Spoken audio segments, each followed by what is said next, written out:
মনু আর শতরূপার সন্তান এই মানুষ নতুন মানুষকে সৃষ্টি কিভাবে করছে?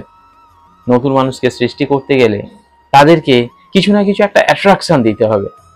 সেই অ্যাট্রাকশন না থাকলে, তাদের কিছু বেনিফিট না থাকলে তারা নতুন প্রজন্মকে আনবে না।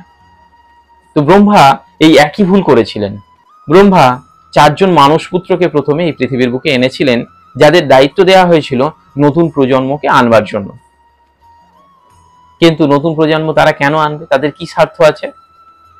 তাদের মধ্যে কোনো কামবাসনা ছিল না। তারা ছিলেন চিরকুমার, সনদ, সনন্দ, সনয় আর সনাতন। এই 4 জন যে পুত্র, এই 4 জন পুত্রের মধ্যে কোনো কামনা বাসনা নেই, যার জন্য তারা সারা জীবন তারা মনি ঋষির মতো বা ব্রহ্মচর্যের মধ্যেই কাটিয়ে দিয়েছে। ব্রহ্মার উদ্দেশ্য সফল হয়নি। মানব জাতি তৈরি করবার জন্য যে আর একজন মানুষকে সৃষ্টি করবে, তার উদ্দেশ্য সফল হয়নি। তাই মনু আর শতরূপকে নিয়ে আসে। তার পরবর্তীকাল থেকে যখন তিনি মানুষ সৃষ্টি করলেন, তাদের মধ্যে কাম বাসনা দিয়ে দিলেন। একটা অনুভূতি, একটা ঘর্ষণ, একটা উপলব্ধি, যে উপলব্ধির বশবর্তী হয়ে আমরা একটা নারী একটা পুরুষের কাছে আসে এবং তারা নিজেদের অজান্তেই সেই ভালো লাগাকে নিজেদের জীবনে নিয়ে চলে আসে এবং সেই ভালো লাগাকে পাওয়ার জন্য তারা নতুন প্রজন্মকে নিয়ে আসছে এবং সেই ভালো লাগাকে ক্রমাগত পাওয়ার জন্য তারা প্রতিপালন করছে। তার পরবর্তী জেনারেশনও তাই করছে। আমাদের স্বপ্নগুলো যদি আমরা বিচার করে দেখি, আমাদের স্বপ্নগুলো খুব আলাদা ধরনের নয়। আমাদের সবার স্বপ্নগুলো খুব কাছাকাছি। কি স্বপ্ন? একটা নাম হবে, একটা সম্মান হবে, সেই নামের সঙ্গে কিছু টাকা পয়সা থাকবে, তার সঙ্গে লাগবে একজন পার্টনার যার সঙ্গে মানুষ কামবোধে লিপ্ত হবে, তার সঙ্গে লাগবে সন্তান সন্ততি, আর একটা দুটো হয়তো কিছু অ্যাড হতে পারে, কিন্তু আমাদের স্বপ্নগুলো সবার একই। এই স্বপ্নের বাইরে যদি আপনি না আসতে পারেন, তাহলে কামবাসনার বাইরে আসা সম্ভব হবে না। কারণ আপনি সেই সৃষ্টির শুরুতে ব্রহ্মা যা চেয়েছেন সেটাই করে যাচ্ছেন বা আমরা করে যাচ্ছি। তিনি চাইছেন এই প্রকৃতিকে এগিয়ে নিয়ে যাওয়া হোক। যদি ব্রহ্মা আপনি না মানেন, আপনি যদি মানেন যে এই প্রকৃতি আমাদের মধ্যে যে অনুভূতি দিয়েছে, সেই অনুভূতির বশবর্তী হয়েই আমরা আমাদের জীবনকে এগিয়ে নিয়ে চলেছি। যদি আমরা আমাদের কামবাসনার সঠিক পার্টনার না পাই, তাহলে আমরা আমাদের জীবনের প্রতি উদাস হয়ে যাব। আপনি এখন উদাহরণ দিতেই পারেন, বহু মানুষ আছে যারা বিয়ে করেননি। আমি কারোর নাম বলছি না, কিন্তু যারা বিয়ে করেনি তার মানে তারা এই বিষয়ের বাইরে আছে তা নয়। তাদের ধরন, তাদের চাওয়া পাওয়া আলাদা হতে পারে। আদারওয়াইজ আপনি যদি নপুংসক হন, তাহলে ব্যাপারটা মেনে নিতে পারেন। কিন্তু আপনার মধ্যে যদি কামবাসনা থাকে, সেই কামবাসনাকে কেন্দ্র করেই আমাদের জীবনের সমস্ত কাজকর্ম এগিয়ে চলেছে। আর প্রকৃতি এটাই আমাদেরকে দিয়ে করাতে চাইছে। প্রকৃতির বাইরে কিছু চাইছে না।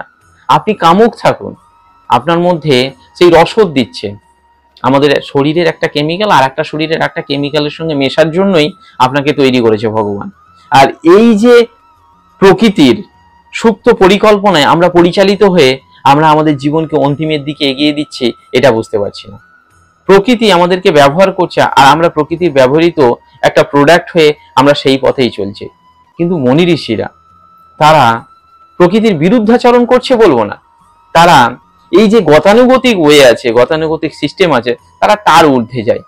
তাই তারা জীবনের যে আনন্দ রয়েছে, জীবনের যে প্রাপ্তি রয়েছে, তাদের প্রাপ্তি আলাদা। কিন্তু আমাদের প্রাপ্তি যেহেতু ওইটাই মূল উদ্দেশ্য হয়ে যাচ্ছে, তাই আমাদের দুঃখগুলো সব কাছাকাছি। প্রত্যেকের দুঃখগুলোকে যদি আমরা একটু আলাদা আলাদা করে বিচার করি, কারোর দুঃখ আলাদা নয়। আপনার দুঃখটা, আমার দুঃখটা আর প্রতিবেশীর দুঃখটা যদি আলোচনা করা যায়, যদি বিষয়গুলোকে একে অপরের মধ্যে শেয়ার করা যায়, তাহলে দেখতে পাওয়া যাবে সবার মধ্যে দুঃখটা একই ধরনের। ভাইয়ের সঙ্গে ভাইয়ের লড়াই, স্ত্রীর সঙ্গে তার হাজব্যান্ডের মিল নেই, তারপরে বর্তমানে পরকীয়া, তারপরে সন্তান ঠিক করে মানুষ হবে কিনা, সে ভালো চাকরি পাবে কিনা, তার নাম হবে কিনা, নিজের নাম হবে কিনা, আর কিছু পারমার্থিক লাভ রয়েছে, সেখানেও এই ধরনের স্বার্থ লুকিয়ে রয়েছে। আর ঘর বাড়ি, গাড়ি বাড়ি, টাকা পয়সা, একই সমস্যা। কিন্তু বড় বড় মনি ঋষিরা, তাদের যেহেতু এই বিষয়গুলোর মধ্যে কোনো ইন্টারেস্ট নেই, কামবাসনার বলুন বা এই ধরনের সাংসারিক যে ইন্টারেস্ট আছে, তাদের এই ইন্টারেস্ট কম, যার জন্য তাদের সমস্যা আলাদা। তারা এই সমস্যার থেকে মুক্ত।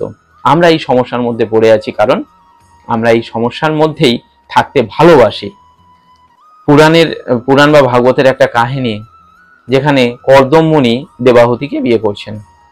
তো বিয়ে করার আগে পর্যন্ত কর্দম মুনি এবং দেবাহুতি দুজনেই অনেক ধার্মিক ব্যক্তি, কিন্তু বিয়ে করবার ঠিক পরেই তারা এই আত্মসুখের জন্য, কামনা বাসনার সুখের জন্য তারা সমস্ত কিছু ভুলে যায়।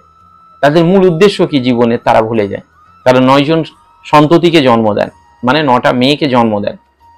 জন্ম দেবার পরে তার 10ম পুত্র হচ্ছেন কপিলদেব। কপিলদেব ভগবান তার ঘরে জন্ম নেন। ভগবান জন্ম নিয়ে তিনি তার পিতাকে বললেন, আপনার জীবন যে এই শুধুমাত্র সংসারের মধ্যে আটকে পড়ে আছে, এগুলোকে ত্যাগ করে আপনি চলে যান।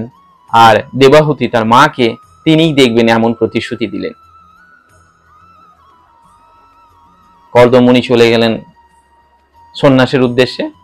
এবার মাকে তিনি তার ওই যে সাংসারিক দুঃখ জ্বালা যন্ত্রণা রয়েছে তার থেকে মুক্ত করবার জন্য তিনি কিছু জ্ঞান দিলেন। তো সমস্ত কথা বলছি না, তার মধ্যে একটা গুরুত্বপূর্ণ কথা বলছি, সেটা হচ্ছে তার মা বলছেন যে আপনি আমার সন্তান হতে পারেন, কিন্তু আপনি যে ভগবান, আপনি যে ঈশ্বর, এটা আমি জানি, কিন্তু আপনি কিভাবে সৃষ্টি হলেন? তিনি বললেন, আমি প্রকৃতি আর পুরুষ দ্বারা সৃষ্ট, মানে এই বডি আর মন, এই দুটো মিলিয়ে আমি তৈরি হয়েছি।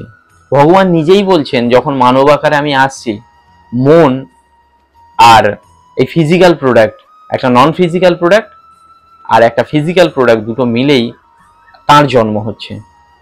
তো আমাদেরও জন্ম তাই। আমরা হচ্ছে প্রকৃতি আর পুরুষের মেলবন্ধনে তৈরি হয়েছি। প্রকৃতি মানে মন, প্রকৃতি মানে অনুভূতি, প্রকৃতি মানে চিন্তা, প্রকৃতি মানে চৈতন্য, প্রকৃতি মানে বুদ্ধি, আর তার সঙ্গে এই শরীর, রক্ত মাংস হাড়, কিংবা আমাদের এই যে শরীরের যে পচনশীল বস্তু দ্বারা তৈরি, এই দুটোর মেলবন্ধনে আমরা তৈরি হয়েছি। তাই দুটোকে সমানভাবে সুস্থভাবে চালাতে গেলে আমাদের সঠিক চিন্তা ভাবনা করতে হবে। মন থেকে যদি তৈরি হয় মানুষ, সেই মনকে সঠিকভাবে যদি আমরা ব্যবহার করতে না পারি, তাহলে এই মন এই ফিজিক্যাল প্রোডাক্টকে, এই শরীরকে নষ্ট করে দেবে। দেখবেন দুটো মেয়ে একই সঙ্গে বিয়ে হলো আপনার পাড়াতে।